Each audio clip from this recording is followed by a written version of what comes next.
கிறிஸ்துவுக்குள் மிகவும் பிரியமானவர்களே, இயேசு கிறிஸ்துவின் நாமத்தில் உங்கள் யாவரையும் அன்போடு கூட நான் வாழ்த்துகிறேன். இந்த நாளிலும் தேவன் நம்மோடு கூட இடைப்படுகின்ற வார்த்தை ரோமர் 5ஆம் அதிகாரம் 3, 4 வசனங்கள். அது மாத்திரமல்ல, உபத்திரவம் பொறுமையையும், பொறுமை பரீட்சையையும், பரீட்சை நம்பிக்கையும் உண்டாக்குகிறதென்று நாங்கள் அறிந்து உபத்திரவங்களிலேயும் மேன்மை பாராட்டுகிறோம். அப்போ இந்த வார்த்தை மூலம் இன்றைக்கு தேவன் உங்க ஒவ்வொருவரோடும் கூட இடைப்பட்டு உங்க வாழ்க்கையில வந்த உபத்திரவம் உங்களுக்கு எவ்வளவு நன்மைகளை கொண்டு வரப்போகிறது என்பதை உங்களோடு கூட இன்றைக்கு இடைப்பட விரும்புகிறார். அப்போ இந்த காரியம் முதலாவது எதை சொல்லுகிறது அப்படி பார்க்கும்போது, உபத்திரவம் நமக்கு பொறுமையை உண்டாக்குகிறதா. அப்ப இன்றைக்கு உங்க வாழ்க்கையில எத்தனையோ பாடுகள், எத்தனையோ உபத்திரவங்கள் வழியாய், எத்தனையோ மனித வார்த்தைகள் மூலம் நிந்தனைகள், இதெல்லாம் நீங்க தாண்டி வந்து கொண்டிருக்கலாம். இந்த உபத்திரவங்கள் உங்களுக்கு பொறுமையை உண்டாக்குகிறது. அதாவது அந்த விசுவாசத்துல உறுதியாய் நிற்கக்கூடிய அந்த பலனை இந்த பொறுமை நமக்கு கொடுக்கிறத பார்க்கிறோம். இந்த பொறுமை பரீட்சையையும், பரீட்சை நம்பிக்கையையும் உண்டாக்குகிறது. அப்போ இந்த டெஸ்ட் நீங்க போறது, இந்த உபத்திரவங்கள் எதுக்கு அப்படின்னு சொல்லி பார்த்தோம் அப்படின்னா, உங்களுக்கு அனுதினமும் ஒரு விசுவாச போராட்டம் நடக்கிறது என்பதை நீங்கள் அறிந்து கொள்ள வேண்டும். அப்போ இந்த உபத்திரவம், இந்த டெஸ்ட் உங்களுக்கு எதை கொண்டு வருது அப்படின்னா, உங்களுக்குள்ளே இருக்கக்கூடிய அந்த நம்பிக்கையை அது என்ன செய்து அது ஸ்டேரப் பண்ணுறத நம்ம பார்க்கிறோம்.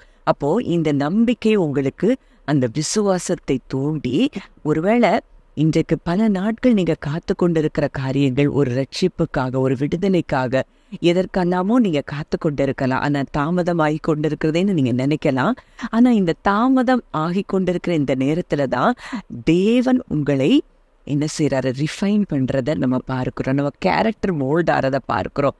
எத்தனையோ பரிசுத்தவான்களுடைய வாழ்க்கையில இந்த உபத்திரவங்கள் அவருடைய கேரக்டரை மோல்டு பண்றதையும், அந்த கேரக்டர் மோல்டாகி அவங்க நம்பிக்கைக்குள்ளேயும் பொறுமைக்குள்ளேயும் வரும்போது அந்த அந்த விசுவாசமாய் அவர்கள் காத்து கொண்டு வந்த காரியம், என்னென்ன காரியங்கள் அற்புதங்களை எதிர்பார்த்தாங்களோ அது அவர்களுக்கு மாத்திரமல்ல, அவர்களை சார்ந்தவர்களுக்கு, தேசங்களுக்கு அவர்கள் ஆசீர்வாதமாய் மாறினதை நம்ம பார்க்கிறோம். அப்ப அதனால இன்றைக்கு நம்ம என்ன செய்யணும், ஒரு உபத்திரவம், ஒரு போராட்டங்கள் நமக்கு எதிராக இருந்தால் அதுல நம்ம என்ன செய்யணுமா, சந்தோஷப்பட்டு களி கூறணும் அப்படின்னு சொல்லி வேதம் நமக்கு கற்றுக் கொடுக்கிறது. அப்ப இன்றைக்கு நீங்க போற இந்த பாதையில உங்கள் தேவன் உங்களுக்காக எல்லாவற்றையும் நன்மையாக மாற்றுவார். அதான் யோசேப்பினுடைய இதுல நம்ம பார்க்கிறோம். வாழ்க்கையில பார்க்கும்போது அங்கே எல்லா பகுதிகளிலும் யோசேப்புக்கு உபத்திரவங்கள் வருகிறத நம்ம பார்க்கிறோம்.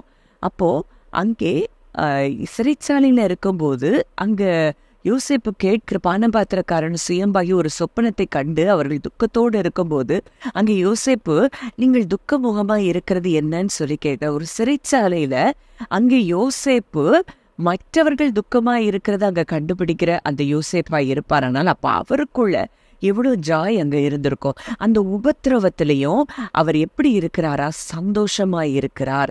அப்ப இன்றைக்கு இந்த எந்த பாடுகள், உபத்திரவங்கள் வழியா போடலாம், என் தேவன் என் தகப்பனினோடு கூட இருக்கிறார், என்னை அவர் விடுவிப்பார், என்னை அவர் நடத்துவார் அப்படின்னு சொல்லி நீங்க உறுதியாய் சந்தோஷப்பட்டு நீங்க என்ன செய்யணும், களி கூற வேண்டும் என்று சொல்லி தேவன் விரும்புகிறார். நீங்க அந்த நம்பிக்கை, அந்த விசுவாசம், நீங்க நினைத்திராத காரியங்களை கூட உங்க வாழ்க்கையில அது செய்து முடிக்க. அன்றைக்கு யோசேப்பு அப்படிதான், சிறைச்சாலையில இருந்த அந்த யோசேப்பு ஒரே நாள்ல அவனுடைய வாழ்க்கை மாற்றப்படுகிற, தேசத்துக்கே, ராஜாவுக்கு அடுத்த ஸ்தானத்துக்கு அவனை அமர பண்ணும்படி தேவன் இரக்கமும் கிருபையும் பாராட்டினதை பார்க்கிறோம். அப்போ இன்றைக்கு எந்த சூழ்நிலையிலும் சோர்ந்து போகாமல், அந்த உபத்திரவம் நமக்கு நம்முடைய அங்க நம்ம பார்க்கிறோம். யோசேப்பு அவ்வளோ தூரம் அந்த சகோதரர் நிமித்த பாடுகளை அனுபவித்த போதிலும் அந்த சகோதரர்களை மனதார மன்னிக்க முடியுது. அந்த உபத்திரவங்கள் அவருடைய கேரக்டரை என்ன பண்ணியிருக்குது, ரிஃபைன் பண்ணியிருக்குது. இந்த உபத்திரவம் நிச்சயமா நம்ம நினைக்கிறது தேவன் தந்ததாய் இருக்க முடியாது. நன்மையான இவுகள் பிதாவின் இடத்துல இருந்து வருகிறது. ஒருவேளை இந்த உபத்திரவங்கள் வந்தாலும் கூட அது நம்முடைய கேரக்டரை மோல்ட் பண்றது, நம்முடைய விசுவாசத்தை நமக்குள்ளே தூண்டி எழுப்புகிற கிரியைகளாகவும் நடைபெற்று நம்ம வாழ்க்கையில நிச்சயமாய் அந்த அற்புதங்களை அங்க தேசத்துக்கே அற்புதமாய் யோசேப்பு மாறினதை பார்க்கிறோம். அப்ப இன்றைக்கு உங்களுக்கு வருகிற உங்கள் நிமித்தம், நீங்க அனுபவிக்கிற அந்த உபத்திரவங்கள் நிமித்தம் நீங்க எத்தனையோ பேருக்கு ஆசீர்வாதமாக நிச்சயம் மாறுவீர்கள் என்பதுதான் உண்மை. யாக்கோபு 1:2-3-4 அது இங்கிலீஷ்ல நான் வாசிக்கிறேன்.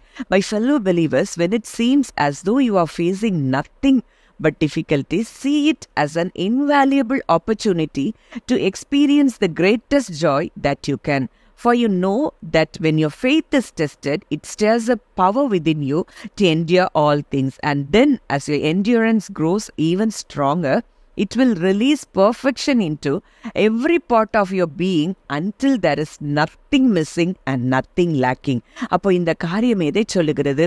அப்போ என் சகோதரரே, அதாவது மை ஃபெல்லோ பிலீவர்ஸ், அப்போ இன்றைக்கு நாம் தான் அவர் விசுவாசிக்கிற தெய்வ பிள்ளைகளாய் இருக்கிற நமக்கு இந்த வார்த்தை சொல்லப்படுகிறது. அதாவது நம்ம வாழ்க்கையில உபத்திரவத்தை தவிர வேற எதுவுமே பார்க்க முடியலங்கிற சூழ்நிலையில நம்ம இருக்கும்போது அதை நம்ம எப்படி பார்க்கணுமா? ஒரு விலையேற பெற்ற ஒரு ஆப்பர்ச்சுனிட்டியா, ஒரு சந்தர்ப்பமா நம்ம பார்க்கணுமா? எதுக்குன்னா அந்த டைம்ல தான் நம்ம என்ன செய்யணுமா? கிரேட்டஸ்ட் ஜாயை நம்ம என்ஜாய் பண்ணணுமா? ஏன்னா அது என்ன செய்தா அந்த உபத்திரவம், அந்த ஃபெய்த் டெஸ்ட் நமக்கு எதைப்படுதா? நமக்குள்ள இருக்கிற வல்லமைய அது என்ன செய்தா? ஸ்டேர் அப் பண்ணுது. அது நமக்குள்ளே இருந்து அந்த பவர், அதை ஸ்டேர் அப் பண்ணும்போது நமக்கு என்ன கிடைக்குது அப்படின்னு பார்க்கும்போது நமக்கு பொறுமை உண்டாகிறது. அந்த பொறுமையில நம்ம வளர வளர வளர நம்ம எந்த குறைவும் இல்லாதபடி நம்ம என்ன செய்யறோமா? நீங்கள் ஒன்றிலும் குறைவுள்ளவர்களாயிராமல் பூரணராயும் நிறைவுள்ளவர்களாய் இருக்கும்படி பொறுமையானது பூரண கிரியை செய்ய கடவுது. அப்போ நம்மள பெர்ஃபெக்ஷனுக்கு நேரா இந்த உபத்திரவங்கள் நம்ம என்ன செய்து வழி நடத்துது. அதற்காக தேவன் எனக்கு இந்த உபத்திரவத்தை தந்தார் அப்படின்னு சொல்லி நம்ம சொல்ல முடியாது. அது என்ன, யாக்கோபுல அதை தான் சொல்லப்பட்டிருக்கு. நீங்கள் பலவிதமான